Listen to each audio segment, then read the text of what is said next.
BJP के राष्ट्रीय महासचिव कैलाश विजयवर्गीय हमेशा अपने बयानों के कारण सुर्खियों में बने रहते हैं। एक बार फिर बीजेपी राष्ट्रीय महासचिव ने कांग्रेस के वरिष्ठ नेता और राज्यसभा सांसद दिग्विजय सिंह को आड़े हाथों ले लिया। बता दें, हमेशा दिग्विजय सिंह बीजेपी के नेताओं से पूछते रहते थे कि राम मंदिर कब बनेगा, उसकी तारीख बता दो। इस पर कैलाश विजयवर्गीय ने तंज कसते हुए कहा कि जब हम कॉलेज में थे तब से राम मंदिर का आंदोलन चल रहा है और हम उस समय से नारा लगाते थे, रामलला आएंगे, मंदिर वहीं बनाएंगे। और दिग्विजय सिंह कहते थे, हम तारीख नहीं बताएंगे। मुझे याद है, हम जब कॉलेज में पढ़ते थे, जब राम मंदिर आंदोलन चल रहा था, तब से लेकर अभी तक राम मंदिर आंदोलन हुआ। ये राम मंदिर का आंदोलन 500 साल से चल रहा था। हम नारा लगाते थे, रामलला आएंगे, मंदिर वहीं बनाएंगे, मंदिर वहीं बनाएंगे। दिग्विजय सिंह जी कहते थे कि तारीख नहीं बताएंगे। दिग्विजय सिंह जी तारीख भी बता दी, भूमि पूजन भी हो गया, रामलला का मंदिर भी बन रहा है। जनवरी में प्राण प्रतिष्ठा हो जाएगी। अपने परिवार के साथ जाना, राम जी के चरण वंदन करना। जितने पाप किए सब राम जी धो देंगे तुम्हारे कांग्रेस के लोगों के, क्योंकि हमारे भगवान बड़े दयालु हैं, वो सबको माफ़ करते हैं। तो ये कांग्रेस के लोगों से कहना चाहता हूँ कि राम मंदिर बन रहा भैया, हम भाग्यशाली लोग हैं। हमारे पूर्वजों ने मंदिर टूटते हुए देखे।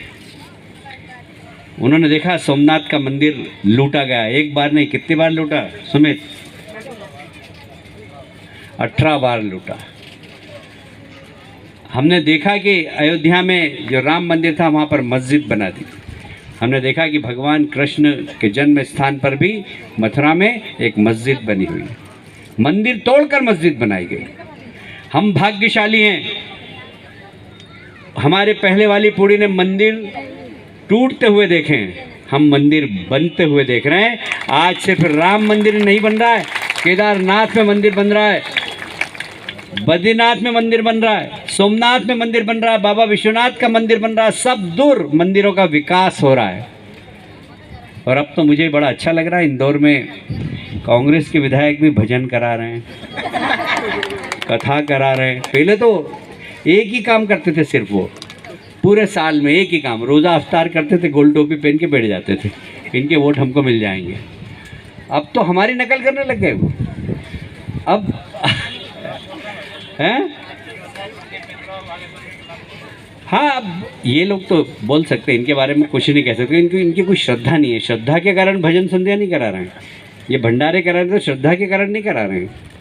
इनकी हमारी नकल कर रहे हैं कि भारतीय जनता पार्टी के लोग रामलला आएंगे, मंदिर बना रहे हैं, तो हम भी आजकल भजन संध्या कराएं, तो वो भी आजकल कराने लगे। इंदौर के 2-3 नेता, एक संजय शुक्ला जी हैं, एक सत्यनारायण पटेल, वो भी भजन संध्या करा रहे हैं। मेरे पास ही फ़ोन आया था कि आप आना, वो प्रदीप मिश्रा जी की कथा है। मैंने कहा तुम श्रद्धा के कारण कराते तो मैं ज़रूर आता, पर तुम नाटक कर रहे हो, नाटक में सम्मिलित नहीं होता मैं। जहाँ श्रद्धा होती है वहाँ ज़रूर जाता हूँ। श्रद्धा और भक्ति होना चाहिए, नकल से काम नहीं चलता है। आगे कैलाश विजयवर्गीय कहते हैं कि दिग्विजय जी राम मंदिर की तारीख बता दी है, भूमि पूजन हो गया है, मंदिर भी बन गया है, जनवरी में प्राण प्रतिष्ठा भी हो जाएगी। आप परिवार सहित जाना और चरण वंदन करना। जिसने पाप किए हैं, राम जी सारे पाप कांग्रेस के धो डालेंगे। कैलाश विजयवर्गीय ने वहीं आज की टीवी सीरियल्स पर दिखाए जाने वाले अलग अलग धारावाहिकों को लेकर भी बयान दिया और कहा कि आजकल जिस तरह से टीवी सीरियल में अलग अलग तरह के ड्रामा बताए जा रहे हैं, वो हमारी भारतीय संस्कृति के खिलाफ है। घरों में इनके माध्यम से जहर फैलाया जा रहा है। देखिए, सरकारें तो बहुत बनती है। अभी आकाश जी कह रहे थे, कांग्रेस की सरकार थी, उन्होंने खट से कह दिया किसानों का कर्जा माफ़ हो जाएगा। कर्जा माफ़ हुआ क्या? किसी का नहीं हुआ। नौजवानों को बोला था कि 4,000 रुपये प्रति माह देंगे, एक नौजवान को नहीं मिला। और सर कुर्सी पे बैठ गए, कुर्सी के बैठने के बाद भूल गए, 15 मिनट तक कुछ किया ही नहीं। उनके ही लोगों ने विद्रोह किया, कांग्रेस के लोगों ने, कि हमने जनता से वादा किया है कर्जा माफ़ का, बेरोजगार नौजवानों को भत्ता देने का, आप कर ही नहीं रहे। वो लोग छोड़कर आ गए और फिर से भारतीय जनता पार्टी की सरकार बन गई। भारतीय जनता पार्टी की सरकार बनी है तो इसलिए बने कि कांग्रेस ने जो वादा किया था वो निभाया नहीं और उनके लोगों ने बगावत की।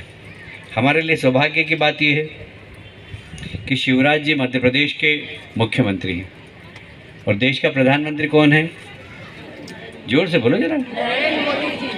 नरेंद्र मोदी। तो वहीं कमलनाथ की 15 महीने की सरकार को भी कैलाश विजयवर्गीय ने आड़े हाथों लिया और कहा कि 2018 में मध्य प्रदेश की जनता ने कांग्रेस को वोट देकर उनकी सरकार बनाई थी। उस समय दिग्विजय सिंह, ज्योतिरादित्य सिंधिया और कमलनाथ ने मिलकर पूरे प्रदेश में जमकर मेहनत की थी और जनता को लुभाने के लिए कई प्रकार के वादे किए थे। ठीक 15 महीने बाद कमलनाथ की सरकार कांग्रेस के ही नेता ज्योतिरादित्य सिंधिया विधायकों के साथ गिराकर भाजपा में शामिल हो गए और भाजपा की सरकार बनवा दी। आजकल टीवी पे क्या सीरियल आते हैं? आप लोग तो बहुत अच्छी महिलाएं कम सीरियल देखती होंगी। आजकल नहीं तो महिलाओं को फुर्सत ही नहीं, सीरियल ही देखती रहती है। अच्छा, ईमानदारी से बताओ कितने लोग सीरियल देखते हैं? अच्छा, देखते हैं। अच्छा, आज काफ़ी लोग देखते हैं इसमें भी। देखिए उस सीरियल में क्या बताते हैं, कितना गंदा चित्र बनाते हैं। घर के अंदर 3 बहू हैं, 3 भाई हैं। बड़े भाई का अपनी छोटी बहू से भी पहले संबंध रहा, फिर और किसी का किसी से संबंध रहा। इतना गंदा परिवार आपने भारत के अंदर कहीं देखा है क्या? कि कोई जेठ का अपनी देरानी के साथ संबंध हो, कोई देवर का अपनी भाभी के साथ संबंध हो? ऐसा गंदा परिवार आपने देखा है? ये टीवी के माध्यम से अपने घर के अंदर जहर फैला रहे हैं, परिवार संस्था को तोड़ने का प्रयास कर रहे हैं।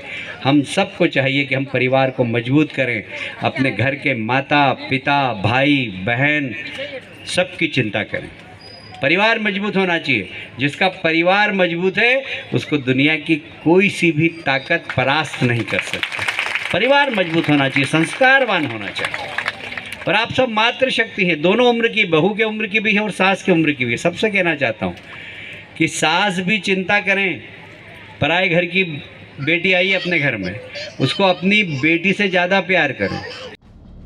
इस पूरे मामले को लेकर विजयवर्गीय ने कांग्रेस सरकार पर निशाना साधते हुए कहा कि उन्होंने किसानों की कर्ज माफी से लेकर नौजवानों को भत्ते देने तक की बात कही थी, लेकिन कुर्सी पर बैठने के बाद सब कुछ भूल गए और 15 महीने तक कुछ नहीं किया। उन्हीं के एक कांग्रेस नेता ने याद दिलाया तो उन्हें जमीन पर ला देने की बात कही और आज उसी का ये परिणाम है कि कांग्रेस सरकार 15 महीनों में गिर गई और फिर भाजपा की सरकार बन गई। आने वाले विधानसभा में भी भाजपा की ही सरकार बनेगी। अब देखना बेहद दिलचस्प होगा कि आने वाले विधानसभा चुनाव में कैलाश विजयवर्गीय का जीतने वाला दावा कितना सच साबित होता है।